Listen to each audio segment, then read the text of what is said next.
Lawrence Homebrew coming at you with a beer review. It is a Saturday evening. The fickle hand of fate struck today. I was planning on brewing today. The wife heard dripping and I saw spraying. A seam in the water heater went out. Oh, and there was no bloodshed, but there was, the blood, sweat, and tears. There was sweat, tears, and swearing. That's what went on today. But it's all in place and it's working. And I took a hot shower afterwards, and now it's time for a beer review. It's about 7:45 p.m. So what are we doing? We're gonna go to Melvin, good old Melvin Brewing, out of Alpine, Wyoming. They always are so helpful on days like this.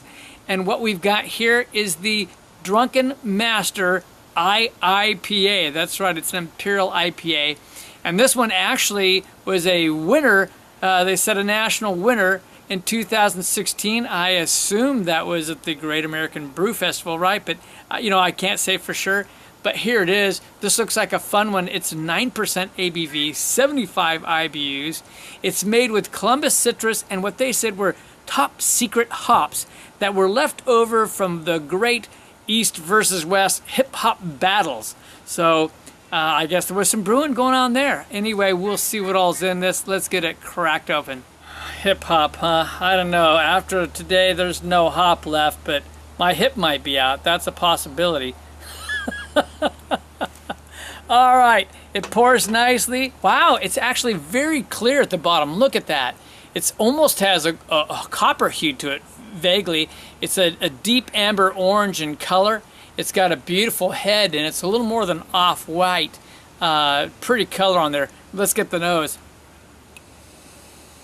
There's Citra on this. That is for sure.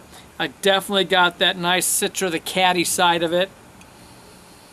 And there's a nice sweetness on the back. There's definitely like a caramel malt and probably some other stuff going on there, but there's nice sweetness with a mild caramel kind of nose on there. I can already say right now without another sniff, I definitely got some pine and I got some resin action and a bit of dankness going on. Wow, okay, that's nice. I got a light grapefruit going on. There's a bit of some tropical going on. There's some floral notes for sure. For me, I'm trying to think, there was the pine. There's a light bit of oranginess to it. No, I'm going to take back on the orange. It's tropical. I'm getting a light bit more like a mango.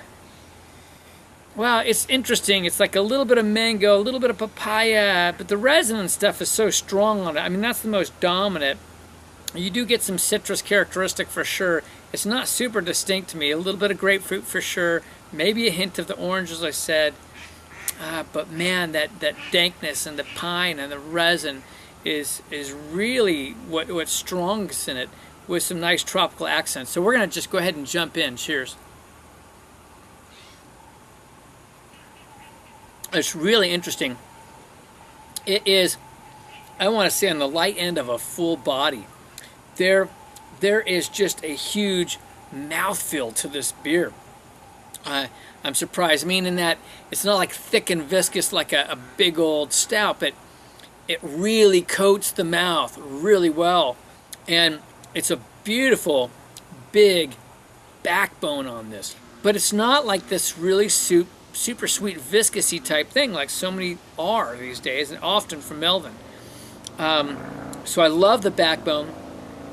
And then you're getting a really balanced character with all these hops. Sometimes their hop characters are just extremely overwhelming. And mind you, they say that in this particular beer, they had 3 pounds of hops per barrel. I mean, that's a lot of hoppage. But wow, for me, it's just really pleasantly balanced. There's a lot of floral character and almost a little bit of herbal. So I thought I would check the date.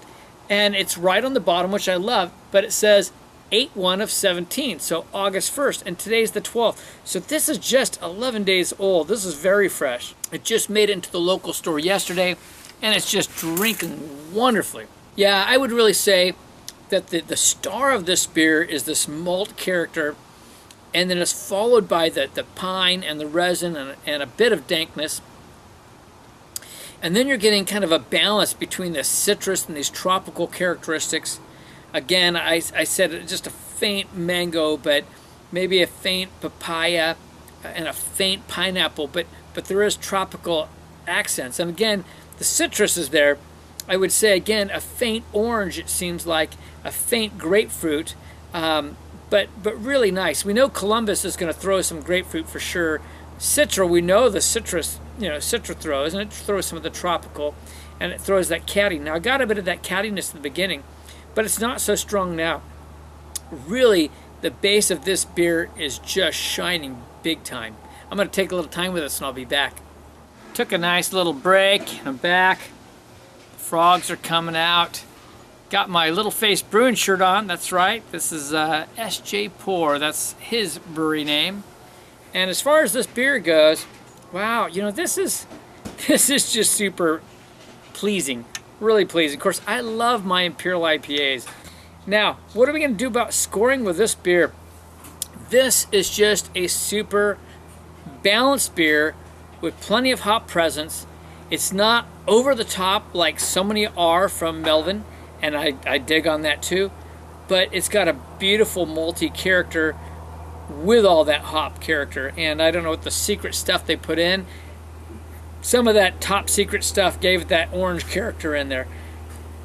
There was more in this than just Columbus and Citra. In terms of an Imperial IPA, I really like it a lot. I'm giving it a 93. In terms of overall, wow, just a beautiful malt base. Again, smooth, easy to consume, 9% ABV, 92 overall. It's a deserving beer. I think it's just really well made. This is no surprise from Melvin, that's for sure. Here it is again. It's the Drunken Master. No, that's not me, but I have been there. The Drunken Master Imperial IPA from Melvin Brewing out of Alpine, Wyoming. This is a beauty. I'd say go get one. This is Kevin and Clements Homebrew saying life's too short to drink cheap beer, and I'll see you on the next beer review.